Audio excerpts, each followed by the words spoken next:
21 सितंबर को साल 2025 का आखिरी सूर्य ग्रहण लगने जा रहा है। जब पृथ्वी और सूर्य के बीच में चंद्रमा आ जाता है तब सूर्य ग्रहण लगता है। यह घटना खगोलीय दृष्टि के साथ ही धार्मिक और ज्योतिषीय दृष्टि से बेहद महत्वपूर्ण मानी जाती है। क्या यह आपके लिए लाभदायक होगा या हानिकारक? इसके साथ ही क्या यह भारत में दिखेगा या नहीं?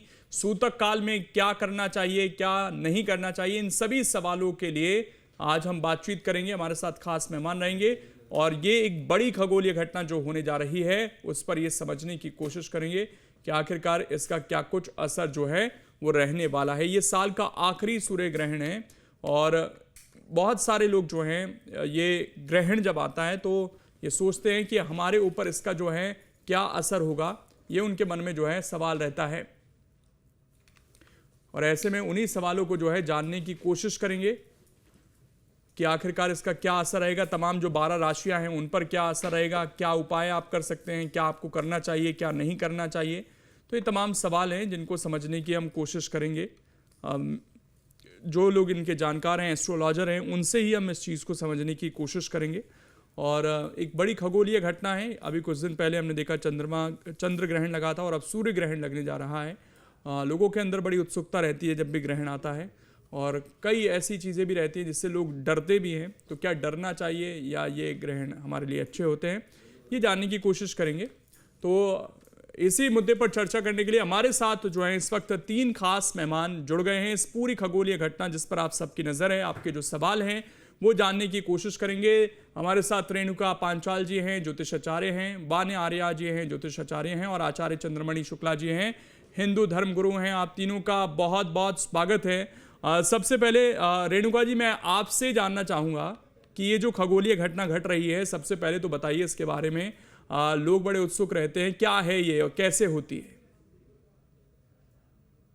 देखिए, सूर्य ग्रहण जो है ये अभी हमारे भारत में तो नहीं दिखेगा। ये जो आकाशीय घटना है जो हमारे पूरे ब्रह्मांड पर असर डालती है। तो जैसे कि अभी हमारी पृथ्वी पर इसका सबसे ज्यादा असर होता है। सूर्य ग्रहण जो होता है वो जो है अभी न्यूजीलैंड, ऑस्ट्रेलिया और जो है अटलांटिक महासागर उधर दिखाई देगा और वहां पर उसका ज्यादा असर होगा। भारत में भी उसकी कई देशों में मतलब असर नहीं है, लेकिन फिर भी फर्क पड़ेगा भारत के आसपास के देशों में।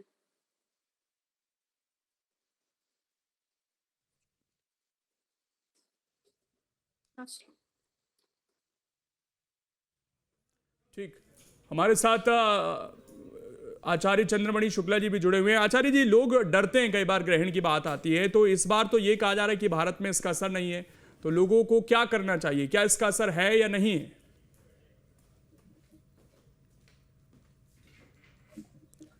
चंद्रमणि शुक्ला जी, आवाज पहुंच रही है आप तक? ठीक, लगता है आवाज नहीं पहुंच पा रही है। मैं रेणुका जी आपसे ही जानना चाहता हूं, अगर भारत में नहीं दिखेगा तो इसका असर माना जाए या नहीं माना जाए? देखिए, भारत में दिखेगा तो नहीं, लेकिन फिर भी कई राशियों पे इसका असर होगा।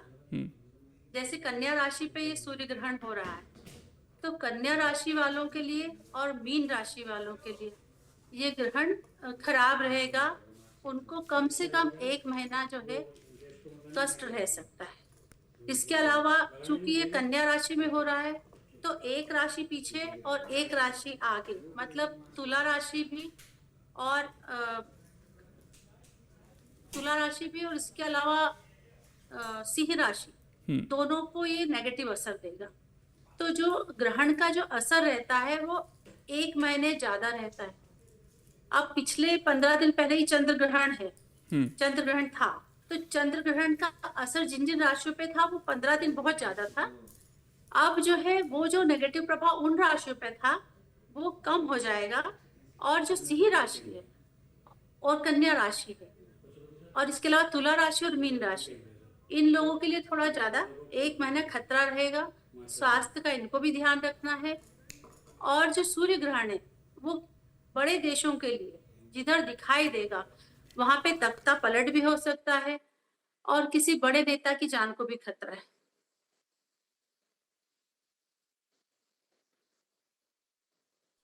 ठीक।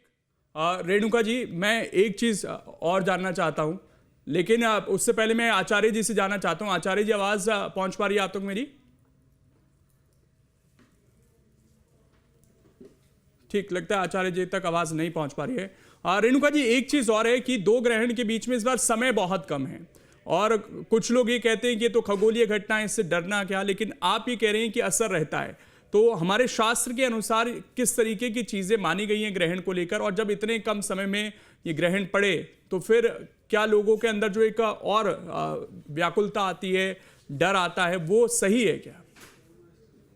जी बिल्कुल सही है, क्योंकि देखिए चंद्र ग्रहण जब हुआ और हमने देखा कि कितने ज्यादा भूकंप और ये बादल फटे हैं, या बहुत ज्यादा बारिश, और ये सब हम जो बिजली वगैरह जो देख रहे हैं, ये सब ग्रहण का असर है। उसके अलावा अब जब सूर्य ग्रहण होता है तो सूर्य से प्रभावित जो जो क्षेत्र हैं, उन क्षेत्रों में परेशानी आती है। ठीक है, हमारे साथ वाने जी भी जुड़ गई हैं, स्टूडियो में मौजूद हैं। वाने जी, आप किस तरीके से देखती है इस ग्रहण को? देखिए, ग्रहण का मतलब होता है अपने अंदर अच्छी चीज़ें ग्रहण करना। ग्रहण का मतलब डरना मना है। जैसे कि मैं हमेशा आप लोगों से कहती हूँ कि ग्रहण को आप एक अवसर की तरह देखिए, ग्रहण को आप एक अपॉर्चुनिटी की तरह अपने जीवन में देखिए। ये जो सूर्य ग्रहण है, इसका सूतक काल जो है भारत में मान्य नहीं है, लेकिन ये जो ग्रहण है, अगर हम देश विदेश की जो लोग भी हमें वर्ल्ड वाइड देख रहे हैं, तो ये ग्रहण जो है न्यूजीलैंड में दिखेगा, ये एंटार्क्टिका में दिखेगा, कहीं ना कहीं ये पैसिफिक ओशियन की बेल्ट में जो है ये ग्रहण विजिबल है। ये ग्रहण नॉर्थ अमेरिका में दिखेगा और ये पैसिफिक बेल्ट में सारा दिखेगा। देखिए, सौर मंडल में सूर्य तो एक ही है, तो ग्रहण का इम्पैक्ट थोड़ा बहुत तो आता है। हम ये चीज़ को नलीफाई नहीं कर सकते हैं कि ग्रहण का बिल्कुल इम्पैक्ट नहीं आता है। एक ही पखवाड़े में दो ग्रहण, और ये जो ग्रहण है ये पितृपक्ष से शुरू होकर पितृपक्ष पे ही खत्म हो रहा है। आपने देखा चंद्र ग्रहण जो कि हमारा पितृपक्ष से शुरू हुआ, और सूर्य ग्रहण जो है वो हमारा पितृपक्ष से ही अंत होगा। सर्व पितृ अमावस्या पर इसका अंत होगा, आगे नवरात्रि आ जाएगी। देखिए, सूर्य जो होता है हमारे जीवन में हमारी आत्मा का कारक होता है, हमारे बॉसेस का कारक होता है, हमारे पिता का कारक होता है। सूर्य देव जो है सौर मंडल में सबसे बड़े ग्रह हैं, जिसके आसपास सारे और प्लैनेट्स जो हैं वो रिवॉल्व करते हैं। तो कहीं ना कहीं सन का इम्पैक्ट बिल्कुल नहीं आएगा, ऐसा तो बिल्कुल भी पॉसिबल नहीं है। तो ग्रहण का इम्पैक्ट आता ही आता है, लेकिन यहाँ पर एक चीज़ देखने वाली है कि ये जो ग्रहण है ये शाम को 10:59 PM पर लगेगा, और 10:59 से ये 3:24 AM तक, यानी कि फिर से मैं आप लोगों को एक बार डेट्स बताना चाहती हूँ, हम जल्दी से नोट कर लीजिए कि 10:59 PM को ये 21 सितंबर से शुरू होगा, और ये जो है 22 सितंबर 3:24 सुबह के ये ग्रहण रहने वाला है। तो ग्रहण को अगर आप देखते हैं, ग्रहण को आप समझते हैं, उस टाइम पर अगर हम भारत की बात करते हैं, अगर हम इंडिया की बात करते हैं, तो उस टाइम पर अंधेरा होगा, यहाँ पर उस टाइम पर सूर्यदेव के दर्शन नहीं होंगे। लेकिन आपको अगर फिर भी लगता है कि आपको थोड़ा सा स्ट्रेस हो रहा है, you are undergoing little bit anxiety, तो वहाँ पर आप जो है करना क्या है, आप वहाँ पर सूर्यदेव के जाप करें, जैसे कि ओम गृणी सूर्याय नमः, ओम आदित्याय नमः, ओम भास्कराय नमः, ओम हिरण्य गर्भे नमः। आप सूर्य सहस्त्र नाम कर सकते हैं, आप सूर्य अष्टकम का पाठ भी जो है कर सकते हैं। और इसके अलावा जो है आपने करना क्या है, आदित्य हृदय स्तोत्रम। श्री राम जब महाभारत का युद्ध करने गए थे तो उन्होंने पहले आदित्य हृदय स्तोत्रम पढ़ा था। जिन भी जातकों की कुंडली में आपका सूर्य जो है, अगर आपका सूर्य वीक है तो आपको वहाँ पर क्या करना है, आपका सूर्य नीच का है, आपका सूर्य जो है राहु की कंजंक्शन में है, आपका सूर्य जो है केतु की कंजंक्शन में है, आपका सूर्य जो है पितृ दोष से पीड़ित है, राहु के साथ 5th हाउस में अगर लोकेटेड है, तो आपको लाइफ में बहुत सारी परेशानियां आती हैं। आपका विल पावर वीक होता है, कॉन्फिडेंस नहीं होता, एजुकेशन में आपको इश्यूज आते हैं, आप लोगों के आगे इतने कॉन्फिडेंटली बोल नहीं पाते हैं, सरकार से उतनी ज़्यादा हमें लाइफ में सपोर्ट नहीं मिलती है, कॉन्फिडेंस की कमी होती है। तो ये सारी चीज़ें जब जब होती हैं तो सूर्यदेव का इम्पैक्ट होता है।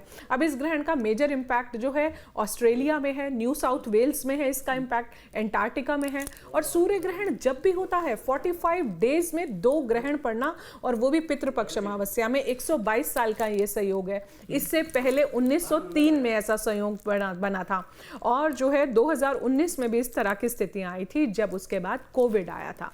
तो आप देखेंगे इस तरह के, क्योंकि ये साल देखिए आप थोड़ा सा इस साल को इमेजिन कीजिए। इससे पहले भी हमने ये प्रेडिक्शन करी थी कि ये जो साल है मंगल का साल है। इस साल के जो राजा हैं वो सूर्यदेव हैं, इस साल के मंत्री भी सूर्यदेव हैं। तो कहीं ना कहीं सूर्यदेव से रिलेटेड घटनाएं जो हैं इस टाइम पर जो है हमें देखने को मिलेंगी। आप देखेंगे बहुत सारे अग्निकांड हो रहे हैं, आप देखेंगे बहुत सारे, सूर्य जो होता है ज्वालामुखी का कारक होता है, वॉल्केनोस का कारक होता है। साल की शुरुआत ही आपकी फॉरेस्ट फायर्स से हुई। तो कहीं ना कहीं ये साल जो है पूरे आप देखें, और अभी भारत की मंगल की महादशा भी शुरू हो गई, तो ये पूरा साल जो है वो पूरा फॉरेस्ट फायर्स, कुछ महीने बचे हुए हैं, अभी इसमें कुछ महीने बचे हुए हैं। तभी मैंने ये प्रेडिक्शन पहले भी करी थी आपके चैनल के माध्यम से। मैं फिर से ये बात बोलना चाह रही हूँ कि अभी मंगल के साल का अंत नहीं हुआ, अभी और भी इस तरह की अग्नि वाली घटनाएं आप देखेंगे। आप ये भी देख सकते हैं कहीं कुछ वॉल्केनोस की न्यूज, कहीं कुछ ऐसा आ सकता है।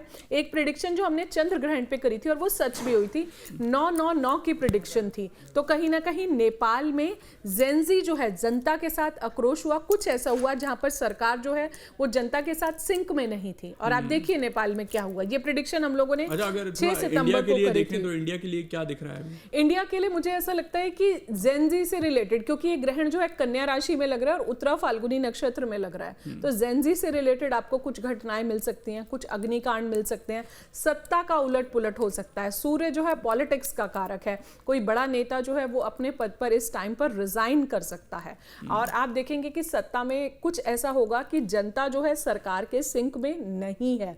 इसके अलावा जो है आप देखेंगे साल के शुरुआत में ही हमने एक भविष्यवाणी की थी कि ये जो साल है ये मंगल का साल है, यहाँ पर ग्लोबल वार्मिंग नहीं ग्लोबल बॉइलिंग होगी, यानी कि एक्सट्रीम वेरिएशन इन टेम्परेचर। तो आप देखेंगे एकदम से गर्मी पड़ती है, फिर एकदम से फिर सर्दी पड़ जाती है, तो इस तरह का वेरिएशन है एक्सट्रीम, ऐसा अनएक्सपेक्टेड वेरिएशन है। तो ये साल भी आप देखेंगे अग्निकांड, अग्नि घटनाएं, कुछ ना कुछ सुनामी, जल रिलेटेड घटनाएं जो है। तो इसका जो असर है क्या नेक्स्ट ईयर तक जा रहा है या अभी हम इस ईयर तक ही समझे? देखिए मंगल का साल है तो इस ईयर पर इसका इम्पैक्ट जो है वो ज्यादा है, क्योंकि इस साल के राजा भी सूर्य हैं और इस साल के मंत्री भी सूर्य हैं। तो दोनों कहीं ना कहीं सारा फायर एलिमेंट है। आप सूर्य को देख लीजिए, आप मंगल को देख लीजिए, तो सारा फायर एलिमेंट है। और आप देखेंगे आपको न्यूजीलैंड के और ऑस्ट्रेलिया के न्यू साउथ वेल्स से भी आपको कुछ घटनाओं का जो है इस तरह से आ सकता है, क्योंकि वहाँ के लोग जो काफ़ी टाइम से खुश नहीं है या कुछ जो है वो विरोध करना चाहते हैं, उस तरह की न्यूज़ आएगी। नॉर्थ अमेरिका में भी उथल पुथल हो सकती है। ट्रंप की राजनीति आप देख लीजिएगा, अगले 1 महीने में आपको किसी ना किसी तरह की न्यूज़ जरूर आएगी। यूएस की राजनीति हमें यहाँ पर हिलती हुई दिखती है। बिल्कुल, ये सारी चीजें जो है यहाँ पर बदलती हुई दिखाई दे सकती हैं। आचार्य जी, आप तक आवाज पहुंच पा रही है क्या मेरी अब? जी हाँ, मैं आपसे भी एक व्यू जानना चाहता हूं कि इस ग्रहण को आप किस नजर से देखते हैं? नमस्कार, मैं चंद्रमणि शुक्ला जी, और आपके दर्शकों को राधे राधे। देखिए, सूर्य ग्रहण वैसे तो भारत में नहीं पड़ रहा है। हम बात करें अगर भारत के नजरिए से, तो प्रत्यक्ष रूप से जो है भारत में इसका प्रभाव नहीं पड़ रहा है। और अप्रत्यक्ष रूप से देखें तो हाँ, राजनीतिक थोड़ा सा कष्टदायक तो रहेगा। राजनीतिक अर्थात कष्टदायक का मतलब उथल पुथल रहेगी। भारत में भी जो है जनता और नेताओं के बीच में उथल पुथल थोड़ा सा रहेगी। प्राकृतिक दृष्टिकोण से भी अगर देखें तो जो है मानसून, मौसम इत्यादि इन सब चीजों में थोड़ा सा उथल पुथल तो रहेगी, परंतु इसका प्रत्यक्ष रूप से भारत में प्रभाव नहीं पड़ रहा है। इसलिए भारत के लिए तो हम उतना इसको बेकार नहीं कह सकते हैं। परंतु हाँ, कुछ उथल पुथल तो जरूर रहेंगी, क्योंकि एक ही मास में 2 ग्रहण पड़ जाएं तो गांव में लोग पहले कहते थे कि एक मास में अगर 2 ग्रहण पड़ जाएं तो जो है ये कोई किसी अनहोनी की शंका मानी जाती है, अनहोनी होने वाली है। तो वैसे तो ये साल वैसे भी ऐसे ही भरा रहा, कभी कहीं अग्निकांड, कहीं आपदाएं, कहीं जल, तो ये वैसे तो रहा ही है। लेकिन इसके बाद भी आप ये मान लीजिए अक्टूबर का जो समय आएगा, पूरा अक्टूबर तो ग्रहण की वजह से जो है थोड़ा सा उथल पुथल वाला तो रहने वाला है। इसलिए थोड़ा सा इसके लिए हमें तैयार भी रहना चाहिए। कि कहीं अग्निकांड हो सकते हैं, कहीं लड़ाई झगड़े हो सकते हैं, तो उसमें थोड़ा सा अपने आप को मजबूत करके चले तो ज़्यादा ठीक रहे। ठीक। वाने जी, अभी जो हमारी 12 राशियां हैं, मैं चाहता हूँ एक एक कर, अगर जैसे मेष से हम शुरुआत करें, क्या असर इसका दिखता है तमाम राशियों पर, क्योंकि जो दर्शक हमें देख रहे हैं वो अपनी राशि के अकॉर्डिंग जानना चाहते हैं कि भाई हमारे लिए क्या उपाय हैं, हम पर कोई असर तो नहीं है। तो उनके लिए मैं चाहता हूँ एक एक राशि को ज़रा आप एक्सप्लेन कर दें। हाँ जी, थैंक यू सो मच। आपने बहुत अच्छा क्वेश्चन पूछा because everybody is interested in his और her own zonal, so that's more important. मेष राशि की अगर हम बात करते हैं तो ये ग्रहण जो है आपकी कुंडली के छठे भाव पर लगेगा। अगर हम छठे भाव की बात करते हैं तो कहीं ना कहीं इस टाइम पर आपको छोटे मोटे थोड़े बहुत हेल्थ इश्यूज जो हैं वो हो सकते हैं। आपको अपनी हेल्थ का बहुत खास ध्यान रखना है। शत्रुओं पर जो है इस समय पर आपको विजय मिलेगी। कोई अगर आपका लोन था, आपके कर्जे थे, तो वो भी जो है इस समय पर आपके लोन्स वगैरह चूक सकते हैं। इसके अलावा अगर हम बात करते हैं उपाय की, उपाय के तौर पर आपको करना क्या है, ओम गृणी सूर्याय नमः, ओम आदित्याय नमः, ओम भास्कराय नमः का आप अपनी लाइफ में जाप कर सकते हैं। अगर हम दान की बात करते हैं तो आप जो है सूर्य देव के कुछ भी दान कर सकते हैं। आप मसूर की दाल जो है वो दान कर सकते हैं। इसके अलावा जो है आप कुछ भी गुड़ का दान कर सकते हैं, आप सतनाजा दान कर सकते हैं। इस तरह का कोई भी दान आप कर सकते हैं। मेष राशि है, आप लोगों की 7.5 भी चल रही है, मंगल का साल है, थोड़ा सा संभल के रहिए। हालांकि अभी 7.5 का पहला ही चरण है और बिल्कुल डरना नहीं है और शनिदेव की आराधना करते रहना है। अगली राशि की बात कर लेते हैं, वृषभ राशि की। ये ग्रहण जो है आपकी कुंडली के पंचम भाव में लगने वाला है। पंचम भाव में जब ये ग्रहण लगेगा तो कहीं ना कहीं आपके रिलेशनशिप्स में आप देखेंगे कि ब्रेक ऑफ्स या आपके जो भी फ्रेंड्स हैं, आपका जो भी आपकी लव लाइफ है वो कहीं ना कहीं थोड़ी सी डिस्टर्ब होती हुई, रिलेशनशिप्स में थोड़ी सी बेसिकली मिसअंडरस्टैंडिंग्स आती ही आती हैं। तो आपको उपाय के तौर पर क्या करना है, और जो भी महिलाएं कंसीव कर रही हैं वहाँ पर भी जो है, क्योंकि मेष राशि वृषभ राशि के पंचम भाव पर ये ग्रहण लग रहा है, तो कहीं ना कहीं मिस कैरेजेस की भी स्थितियां बनती हैं। तो जो भी फीमेल्स हैं, दोज हु आर एक्सपेक्टिंग, या आप लोग जिन्होंने भी कंसीव कर रखा है, आपको थोड़ा सा अपना खास ध्यान रखना है। वृषभ राशि के लिए मैं एक चीज़ और भी बोलूँगी कि आपके एजुकेशन में थोड़ा बहुत डिस्टर्बेंस भी आ सकता है। उपाय के तौर पर आपको करना क्या है, उपाय के तौर पर आपको आदित्य हृदय सूत्रम का पाठ करना है। आप सूर्य सहस्त्र नाम भी कर सकते हैं। इसके अलावा आप सूर्य अष्टकम का पाठ भी कर सकते हैं। और अगर मैं दान की बात करती हूँ तो आप लोग जो है पिसा हुआ आटा, यानी कि गेहूं का आटा जो है वो आप दान कर सकते हैं। आप किसी गाय को गुड़ भी खिला सकते हैं।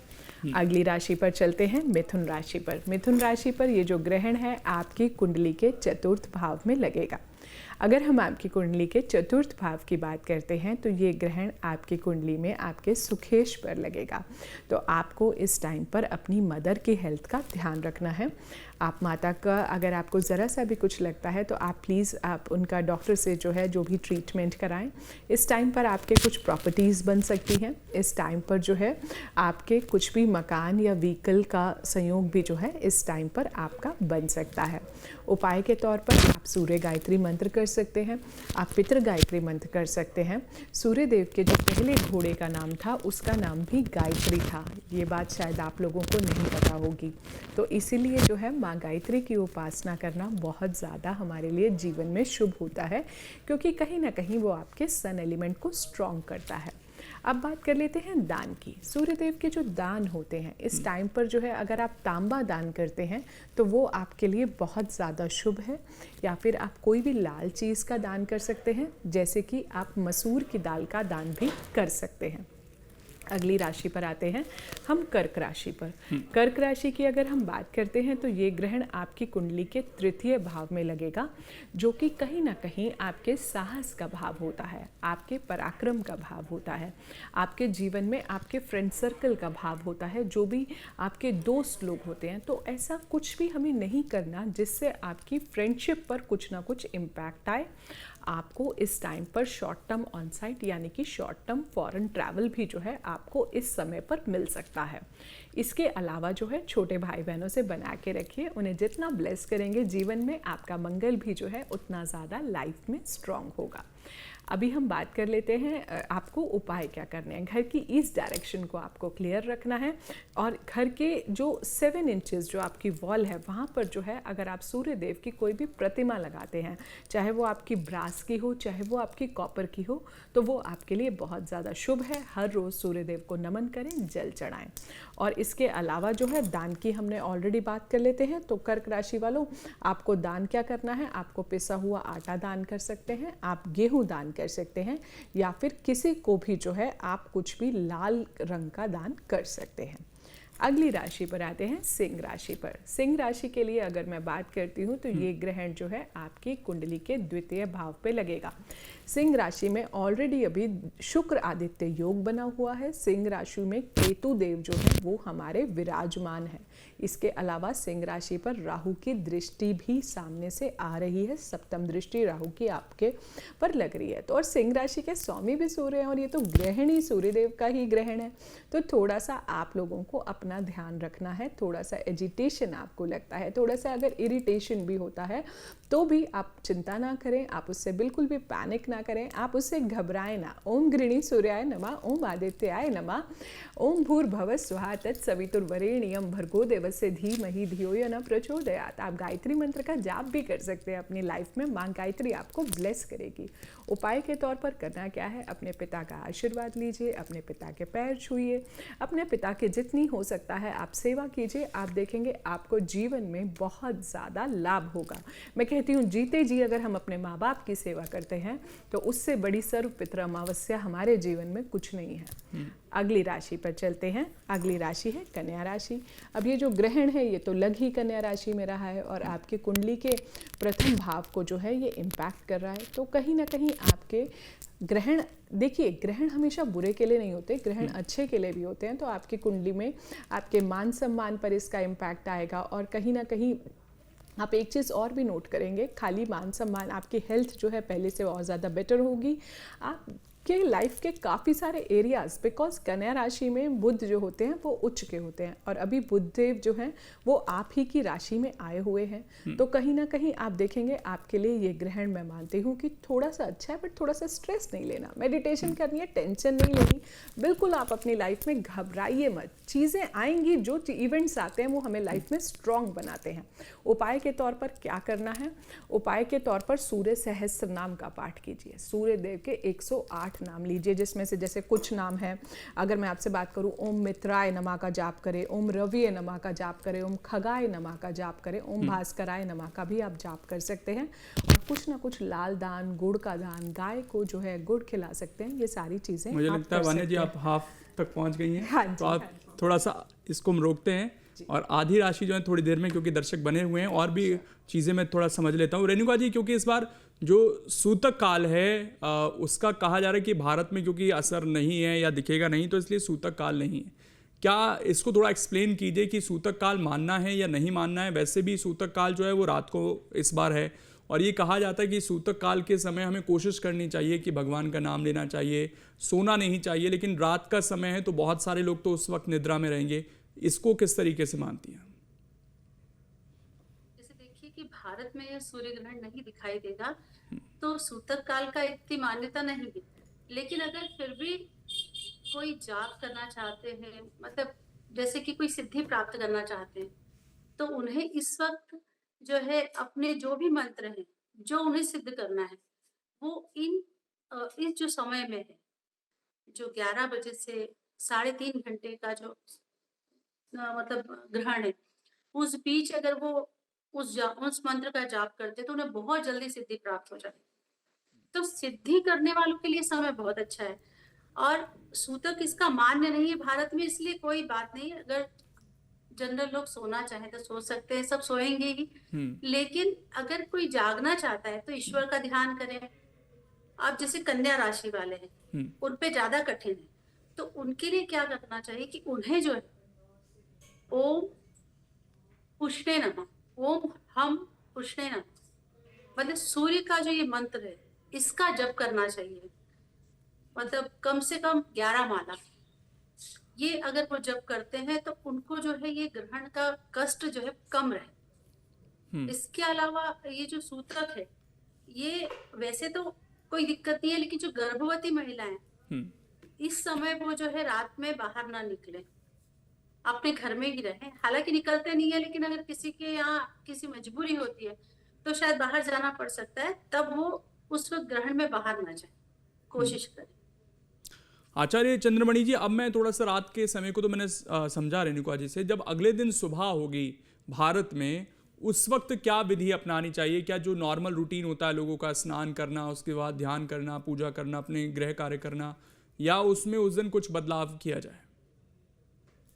नहीं, देखिए ऐसा है, जिस दिन जो आगे इसका जो अगले दिन जब उठते हैं तो जैसे नॉर्मल क्रिया रहती है वैसे ही करना है, इसमें कोई चेंज नहीं है।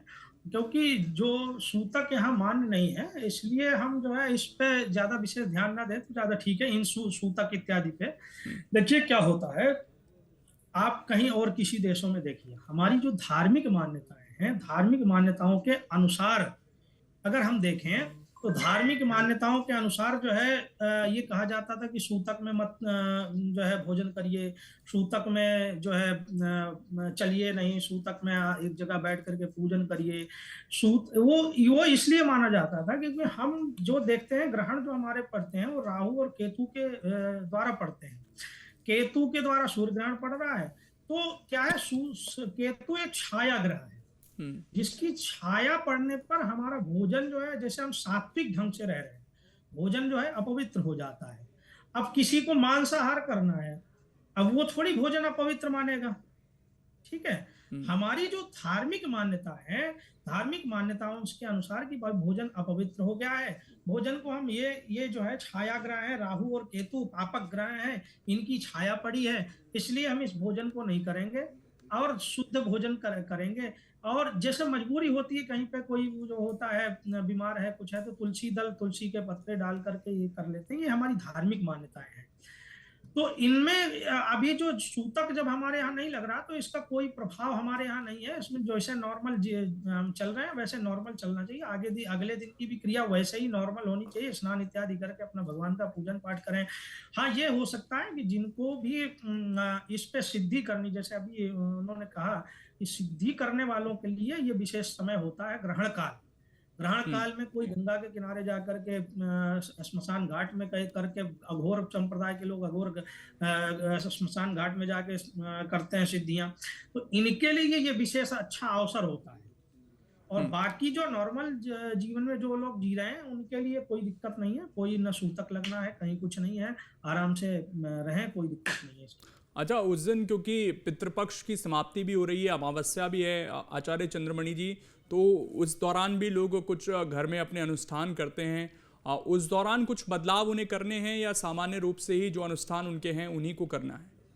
नहीं, सामान्य रूप से इसमें कोई बदलाव की जरूरत नहीं है। सामान्य रूप से जो पितरों के लिए जल दिया जाता है, पितरों के लिए कुछ लोग जो है गंगा के किनारे जाकर के पिंडदान इत्यादि करते हैं, पितरों के लिए जो है उस दिन भोजन इत्यादि निकालते हैं, तो उसमें कोई बदलाव नहीं करना है। क्योंकि यहाँ ना सूतक है ना यहाँ पे दिख रहा है ग्रहण, तो इसमें भी कोई बदलाव की जरूरत नहीं है। आराम से जो जैसा नॉर्मल रूप से कर रहे हैं वैसे ही करते हैं, कोई इसमें दिक्कत वाली बात नहीं है।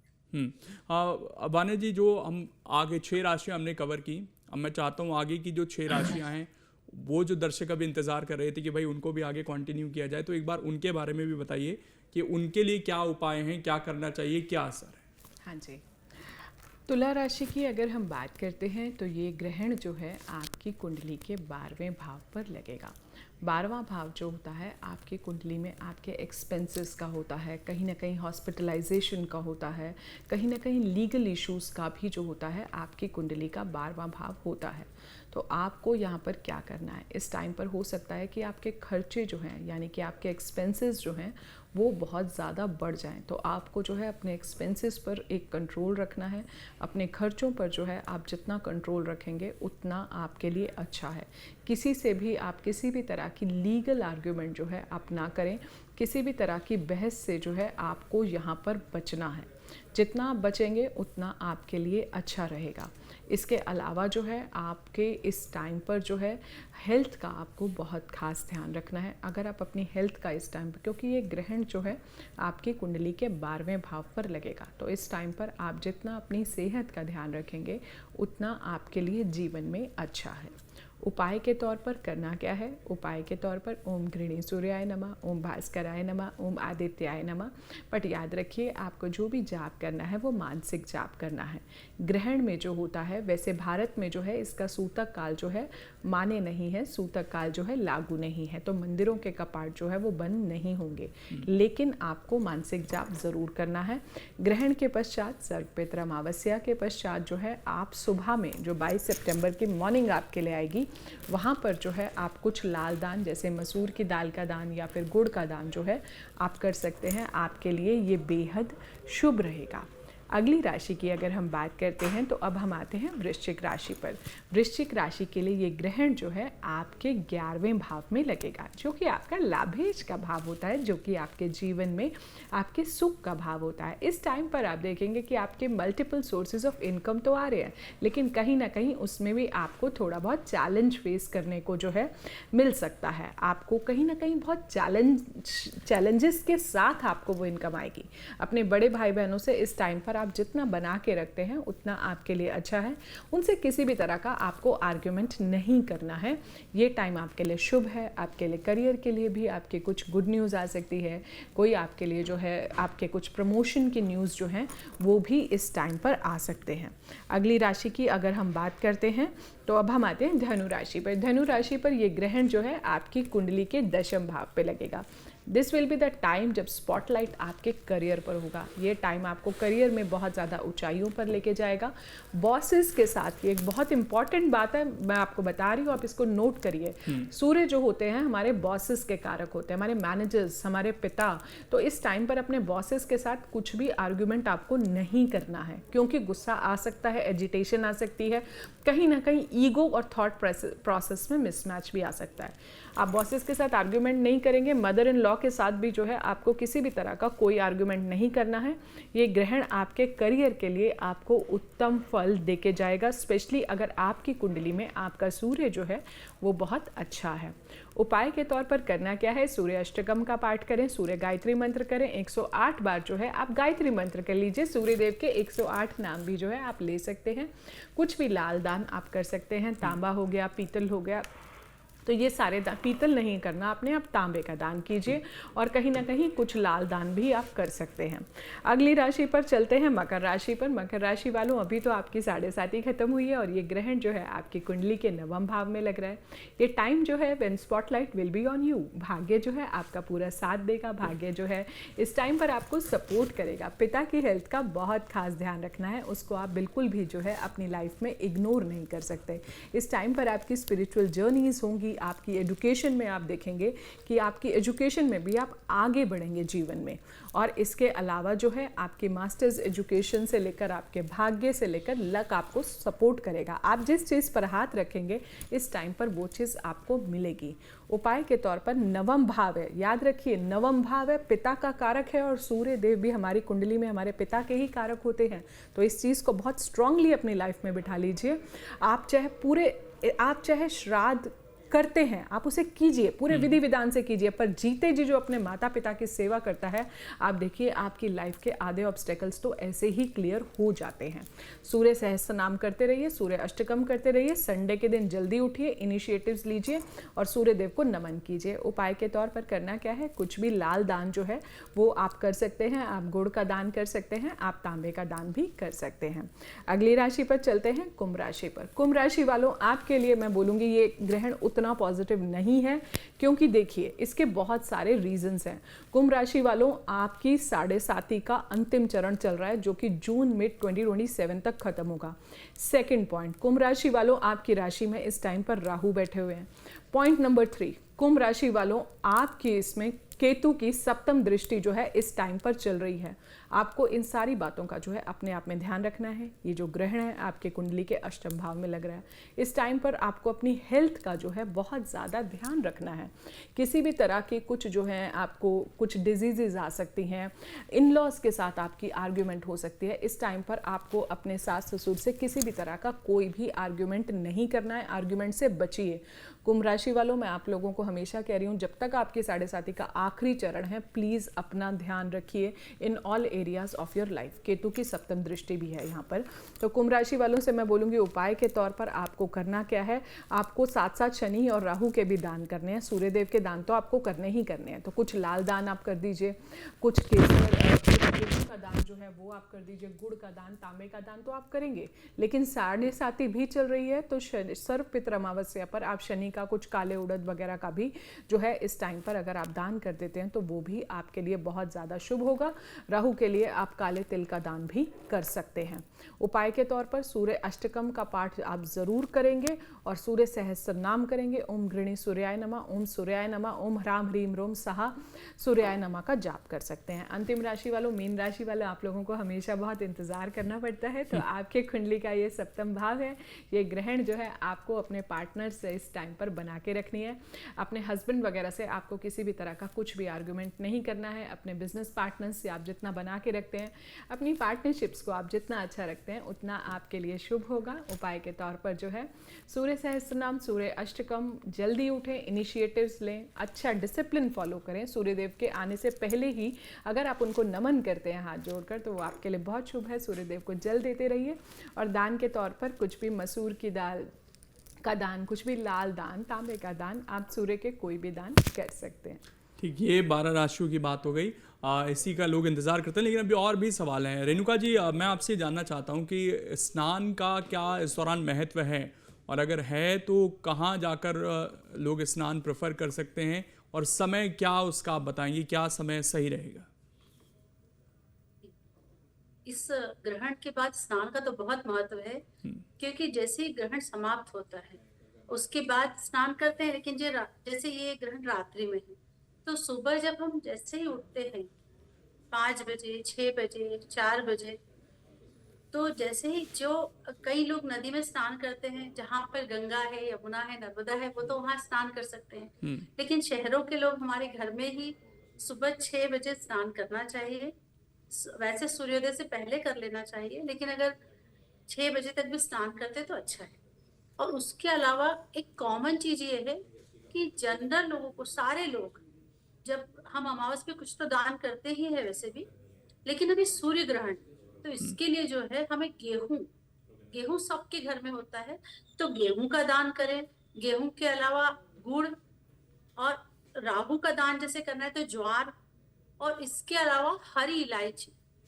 अगर कोई इलायची न कर सके तो हरे मूंग जरूर दान करें, क्योंकि कन्या राशि पे है, और कन्या राशि जो है वो राजकुमार, मतलब 16 साल से लेके 20 साल के जो बच्चे हैं उन पे ये ग्रहण है।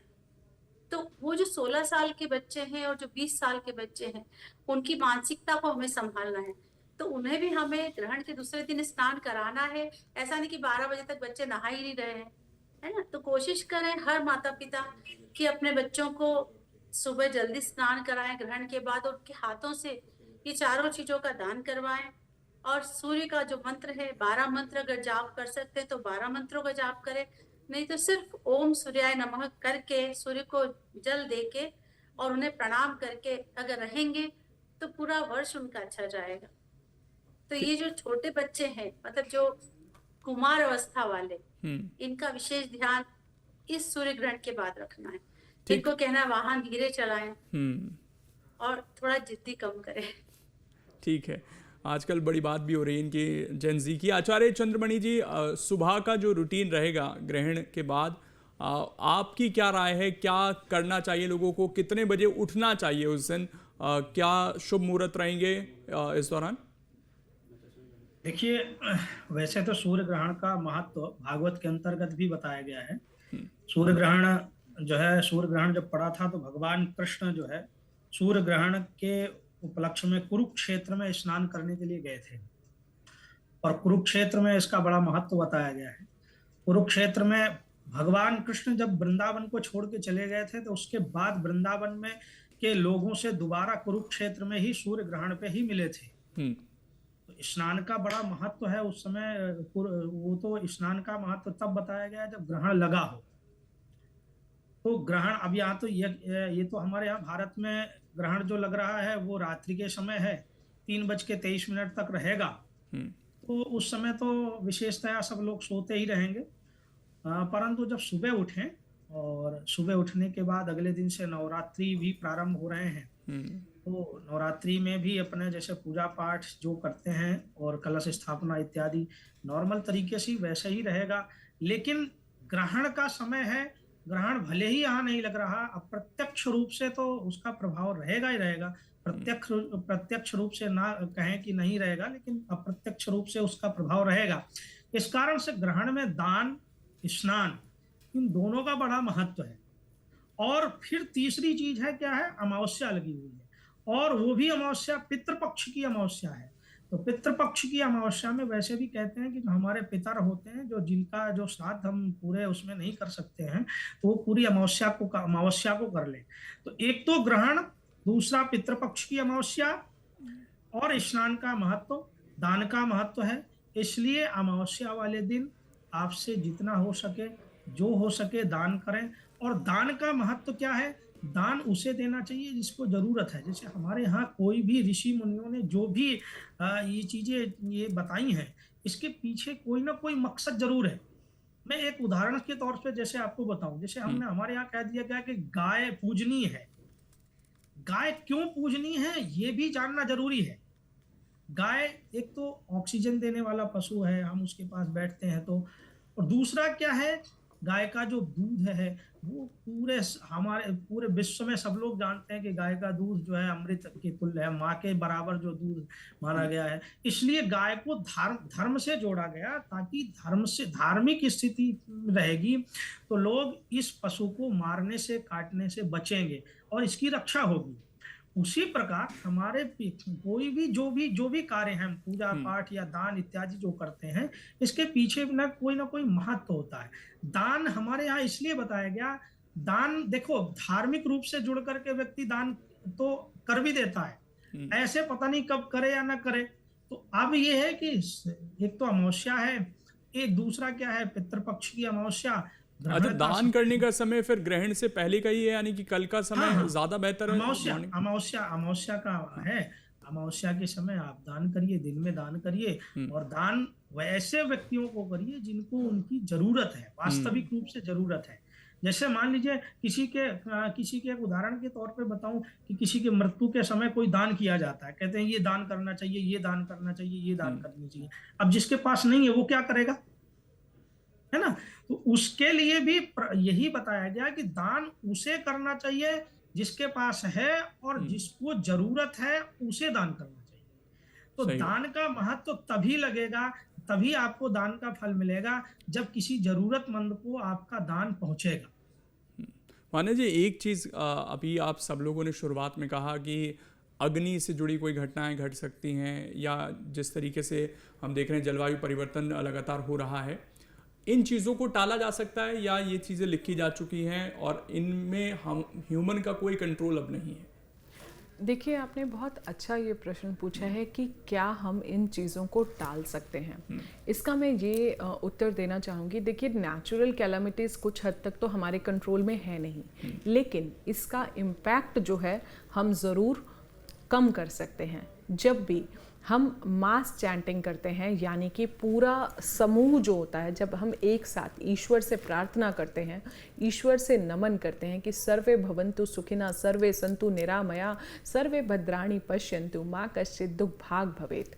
तो जब हम मासेस में प्रेयर करते हैं कि हे ईश्वर, जो भी प्रकृति पर आपदाएं आ रही हैं, आप उसको देखिए, आप उसको कम कीजिए। जब भी हम सूर्य नारायण देव की आराधना करते हैं, जिनको हम अपनी प्रत्यक्ष आंखों से देख सकते हैं, चंद्रदेव, क्योंकि पृथ्वी पर सिर्फ सूर्यदेव और चंद्रदेव ही हमारे 9 प्लैनेट्स में ऐसे हैं जिनको हम अपनी प्रत्यक्ष आंखों से देख सकते हैं। तो जब भी हम ईश्वर से प्रार्थना करते हैं, ईश्वर से सबकी मंगल कामना हम करते हैं, जो लोग भी हमारे आसपास होते हैं, तो कहीं ना कहीं उसका इम्पैक्ट आता ही आता है। ईश्वर हमारी सुनते ही सुनते हैं।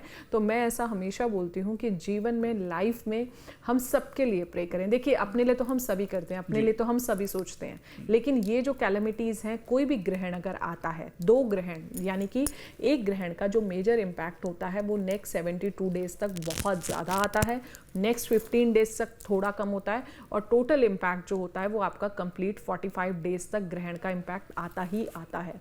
तो ग्रहण के बाद जो है प्राकृतिक आपदाएं, घटनाएं, भूकंप की स्थितियां बनना, सूर्य ग्रहण है तो अग्नि रिलेटेड घटनाएं, चंद्र ग्रहण है तो जल रिलेटेड घटनाएं। आपने पास्ट में भी देखा, अभी आप देखिए पंजाब में बाढ़ आई, ग्रहण था, ग्रहण के अगले दिन बाली में फ्लड्स आई। आपने नेपाल में जो है आक्रोश देखा, कहीं ना कहीं eastern side of the country में आपने जो आक्रोश देखा, जेनजी, सोशल मीडिया, कहीं ना कहीं ग्रहण जो है कुंभ राशि में लग रहा था, कुंभ राशि में उस टाइम राहु थे, तो वहाँ पर भी आप देखिए चंद्र ग्रहण में सोशल मीडिया से रिलेटेड कुछ ना कुछ जेनजी में वो हुआ है। अभी भी देखिए कन्या राशि है, कुछ ना कुछ आपको यूथ से रिलेटेड, जो यंगस्टर्स हैं हमारे, जेनजी है, इससे रिलेटेड आपको कुछ ना कुछ न्यूज़ जो है वो सुनने को मिलेगी। और अग्नि रिलेटेड घटनाओं का अभी अंत नहीं हुआ, मंगल का साल है, अभी आपको और ज़्यादा अग्नि से रिलेटेड घटनाएं या फिर जल से रिलेटेड घटनाएं, जल प्रलय, कुछ भूकंप, बाढ़, वॉल्केनिक इरप्शंस, ज्वालामुखी, कुछ फॉरेस्ट फायर्स जो हैं ये आपको अभी भी इस साल, एटलीस्ट मंगल के साल, आपको ज़्यादा देखिए मैं ये नहीं कहती कि घटनाएं पहले नहीं होती थी, घटनाएं पहले भी होती थी, लेकिन क्या है कि ये मंगल का साल है। अगर आप इस साल के रिकॉर्ड्स भी उठा के देखते हैं तो इस साल जितने फायर एक्सीडेंट्स हुए हैं उतने किसी भी ईयर में नहीं हुए। सो मैक्सिमम हाईएस्ट फ्रिक्वेंसी थी इस साल अग्निकांडों की। तो अभी भी जो है इम्पैक्ट रहेगा, थोड़ा ग्रहण के 45 डेज तक इम्पैक्ट रहता ही रहता है, लेकिन हमें ईश्वर से प्रार्थना करनी चाहिए, सबकी सर्वोपरि मंगल कामना करनी चाहिए। एक चीज़ बताइएगा मान्या जी, ये जो हाँ अनिश्चित काल का एक दौर चल रहा है, चाहे हमारे पड़ोसी देश हों, पिछले अगर 1-1.5 साल से उठाकर देखें, बांग्लादेश, श्रीलंका, नेपाल, ऊपर से नेचुरल कैलेमिटी जो हो रही हैं, कई जगह युद्ध की स्थिति बन रही है, तो एक अनिश्चित काल का समय है, लोगों को समझ नहीं आ रहा कि कब क्या हो जाए। ऊपर से अमेरिका में जिस तरह की चीज़ें हो रही हैं, डोनाल्ड ट्रंप जिस तरीके से फैसले ले रहे हैं, ये काल कितना लंबा अभी दिख रहा है आपको, और क्या इन चीज़ों को हम ग्रहण से जोड़कर देखें, या फिर ये लॉन्ग टर्म है, अभी ग्रहण का इनसे ज़्यादा वास्ता नहीं है? देखिए ग्रहण के बाद चीज़ें जो हैं थोड़ी सी इन्वोक होती हैं, थोड़ी सी प्रवोक हो जाती हैं। ऐसा तो मैं नहीं कहूँगी कि घटनाएं नहीं होंगी, घटनाएं हमारे पास सारा साल होती हैं, लेकिन ग्रहण से जो है इसका इम्पैक्ट जो है और ज़्यादा बढ़ जाता है, चीज़ों की टेंडेंसी और फ्रीक्वेंसी जो है वो और ज़्यादा बढ़ जाती है। तो आप देखेंगे अभी ट्रंप जो है अगले 45 डेज में कुछ ऐसा डिसीजन लेगा अपनी राजनीति में जो बहुत ही ज़्यादा अनएक्सपेक्टेड डिसीजन ट्रंप के लिए होगा। इसके बाद आप रशिया यूक्रेन का वॉर भी देखेंगे, इजराइल यूक्रेन, ये मुझे अभी कम होते नहीं दिखते, अभी ये आगे और भी जो है ये सारी चीज़ें जो हैं ये और ज़्यादा, ये वॉर्स में तो आप देखेंगे और ज़्यादा पहले से बढ़ोतरी आ रही है। इसके अलावा जो है आप देखेंगे एक और चीज़, आप यूएस की पॉलिटिकल स्टेबिलिटी में आप कहीं ना कहीं बहुत ज़्यादा उथल पुथल देखेंगे। अभी इस साल में अग्निकांड जो हैं वो और ज़्यादा रहेंगे। आप न्यूजीलैंड के न्यू साउथ वेल्स में किसी तरह की कुछ न्यूज़ देखते हुए मिलेंगे, नॉर्थ अमेरिका से भी आपको किसी तरह की कुछ न्यूज़ आ सकती है। अभी रिसेंट जो है आपने बाली में भी देखा फ्लड्स आए, चंद्र ग्रहण के इमीडिएट नेक्स्ट डे था, मंगल का साल था, 9/9/9 को आपने देखा नेपाल में। इसकी कोई डेडलाइन दिख रही है अभी हाल फिलहाल में? हाल फिलहाल में मुझे ऐसा लगता है कि नेक्स्ट इसकी डेडलाइन तो अभी मैं नहीं देख सकती। अभी मुझे लगता है कि भारत पाक के रिश्ते भी अभी पूरी तरह जो है उतने, भारत पाक के रिश्ते भी उतनी तरह उसमें अभी उस लेवल का सुधार नहीं आया है, आगे भी उसमें डिस्टर्बेंस दिखती है कहीं ना कहीं जो है। अभी भी वो रिलेशनशिप्स इतने कॉर्डियल तो नहीं हुए हैं, तो कहीं ना कहीं वॉर की स्थिति, और इजराइल यूक्रेन ये वॉर जो है अभी नहीं रुकेगा। गोल्ड का रेट बहुत हाई जाने वाला है, शेयर्स में आपको बहुत ज़्यादा उथल पुथल दिखेगी, बट प्राइम जो है सत्ता में आपको उथल पुथल ज़रूर दिखेगी, क्योंकि कोई बड़ा नेता आपको जाते हुए भी दिख सकता है, क्योंकि सूर्य देव जो है हमारी सत्ता के कारक हैं, हमारी पॉलिटिकल स्टेबिलिटी के कारक हैं। ठीक, ये एक बड़ी प्रेडिक्शन यहाँ पर आई है। लेकिन रेणुका जी, जो गर्भवती महिलाएं हैं उनको लेकर ग्रहण में बड़ी सारी बातें होती हैं, आपका उस पर क्या व्यू है? क्योंकि इस बार तो रात के समय में ही ये शुरू होगा और फिर खत्म होगा, तो उस समय निद्रा का समय होता है, तो क्या ध्यान रखें, और जब भारत में असर नहीं है तब भी क्या उन्हें प्रिकॉशंस लेने हैं? जी, भारत में वैसे असर नहीं है, लेकिन फिर भी उनको ध्यान तो रखना ही पड़ेगा। जैसे कुछ चीजें रात में जो है सब्जी वगैरह ना काटें। कई बार होता है कि कई लोगों के यहाँ 2-2, 3-3 बजे तक खाना चला करता है, तो कुछ चीजें काटे ना, और अगर उन्हें बाहर जाना पड़े तो अपने पेट पर काजल लगाकर जाएं, पूरे पेट पर, ताकि जो है बाहर की छाया उसके पेट पर ना पड़े। और इसके अलावा जैसे ये जो सूर्य ग्रहण है, तो जो सूर्य ग्रहण का गर्भवती महिला अगर इस टाइप का कुछ भी करती है तो फिर उनके बच्चों पे इफेक्ट आता है, तो इसलिए उनको इस चीज का तो ध्यान रखना है। इसके अलावा जैसे जो ठीक है राजनीति मैम, में जो लोग हैं, ये आप तमाम लोगों ने अपनी बात रखी इस मुद्दे को लेकर, बहुत बहुत शुक्रिया आप सभी का। और थोड़ा प्रिकॉशंस रखें, जो चीज़ें बताई गई हैं उनका ध्यान रखें, तो इस ग्रहण का जो असर है वो कम हो जाएगा।